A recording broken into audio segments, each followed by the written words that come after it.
Hello there, I'm Jack, and I welcome you to Phantom Chamber, a safe space of dread and distress. Feel free to stick around. I live in a rural area of northern Michigan. It's really rough hill country with crazy weather that comes up with no warning. Being followed by animals in the woods is pretty common. Coyotes, 3 different kind of big cats and bears, all of which will follow you around because they think you will kill something and leave them a tasty gut pile. But hey, most of my time in the woods was spent following things as well. Circle of life. My friend and I hiked out from my grandmother's house. It was January, and small game season was about to end, so we wanted to stack a few more hares in the freezer. My grandmother owned a big piece of swampy bottomland along a river. In northern Michigan, that means cedar swamp and wild rice flats along the river. Really treacherous stuff. It's surrounded by state land, part of which is a nature preserve with nice, open trails where you can pick up tracks and see stuff a bit further out. The brush is so thick you would get about 50 feet a day trying to hack through it with a machete, so everything gets funneled into the trails. Most of the hike we were pushing through thigh-deep snow with just a narrow trail pushed through it by the deer. We honestly should have brought snowshoes, but they are a bitch if you have to go off trail. Can't wear them, and you sling them on your back, they catch on the brush. By the time we got to the river, we were pretty exhausted, so we stopped and built a fire and made some beef broth. The trees don't grow all the way out to the river at this spot. The river is actually a lake that the wild rice has taken over, and the river is just a channel down the middle. The rice forms these floating mats over the water, and in winter, it's hard to tell if you are on solid ground or on the mat with open water under it. Needless to say, it's the kind of place where people just disappear. But we grew up in it, and you just develop an intuition. The water wasn't even boiling yet, and I got the feeling we were being watched. I looked across the fire at my friend, and he nodded at me and pointed to his eye and looked over my shoulder to indicate he saw something move over there. We were after snowshoe hares and maybe a cottontail rabbit, if we saw one. But if the opportunity presented itself, we would take Coyote because they would be in prime winter coat and the pelt would sell for about $50. As I said before, being watched and followed was not out of the ordinary, and where we were was open enough to not worry about it being a mountain lion stalking us, and a pack of yotes wouldn't try anything in the open like that. Bears are all holed up, so we figured we would lead whatever it was into an ambush. We buried the fire in the snow, and I left a piece of jerky and dumped half a cup of broth, and we got up and angled to the tree line about 90 degrees off from where he saw movement. We walked to a fairly thick clump of tamarack about 150 yards away from the bait and made sure we weren't upwind. We waited and waited and waited. Whatever it was, wasn't taking the bait. We went back out on the rice mat, because walking on the ice was easier than having to watch for sticks and roots in the snow and less chance of stepping in a muskrat hole. The wind kept the snow really shallow here, and it only had a bit of powder on it from the snowfall the night before. Easy tracking.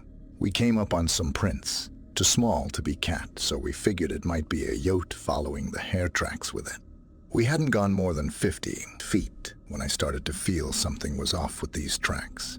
They were to direct but not running, and sometimes the front paws and back paws had a weird spacing. I stopped at a spot where this happened. We had been walking single file off to the side of the tracks. My friend stepped up next to me close and whispered that he didn't like it, that he wanted to get the hell up out of there before dark. We usually weren't bothered being out here in the dark. That time of the year it rarely ever gets to be what you would call daytime, but something was bothering him about it. Solid guy, who was as good in the woods as I am. So being spooked like that is not normal. I said I wanted to follow it a bit more, and it was kind of going our way anyway. I told him I thought it might be wounded, explained the weird way the tracks were. The thought of money got the best of him too, so we continued along. The tracks turned away from the river, up into where a bit of a ridge comes down, and the ground is solid and dry with a bit less brush. This is where we would have turned away from the river anyway, to follow the ridge through the swamp. The trail here is one of the hiking trails in the preserve, so they keep the brush trimmed back. About a quarter of a mile later, we came to a spot where the trail goes around both sides of an old hemlock. Before I even consciously recognized what I was seeing, my senses all went on high alert, and the adrenaline shot through me so fast, I felt sick. The front feet went around one side of the tree, and the back went around the other. It's a 40 feet tall tree that's about 3 thick at chest high. We both stood there, not saying a thing, looking at this. Sometimes yotes will put their back feet in the prints of their front, but other than the weird gait in a few spots, we saw nothing to say we were following two of them. They never walk in a perfect single file. You do that to hide your numbers. It's a human thing. The tracks going around the tree didn't have the look of a double step in each track, no. What we were looking at was two bipedal animals who were trying to hide their numbers, and for some reason forked the tree. I got down and looked close at the tracks, and they looked canine. So we were properly freaked out. We have stories around our way about things in the woods that walk on 2 legs. Most of it is silly thing, about every 7th year. But the core of the legend goes back before white men ever came there. The native legends are a lot scarier than this dogman nonsense from the song. Wendigo.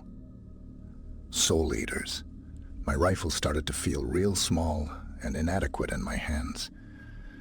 218B is not known for stopping power. It's a varmint gun. We both always carry a pistol as well. So I slung my rifle and pulled my surplus 1911. My friend had already pulled his .40. We backtracked to a side trail that went out to a logging road we could take to the highway and some houses. It was slow going, with one guy walking backward, but we did it as quietly and calmly as possible. Though we knew night was coming fast, I had a hold of his pack with my left hand, leading him. We had walked maybe a half mile, and we heard a pair of yotes yapping like they were hunting something. They were following us. The sound was just a bit off, only something you would notice after years of hunting them.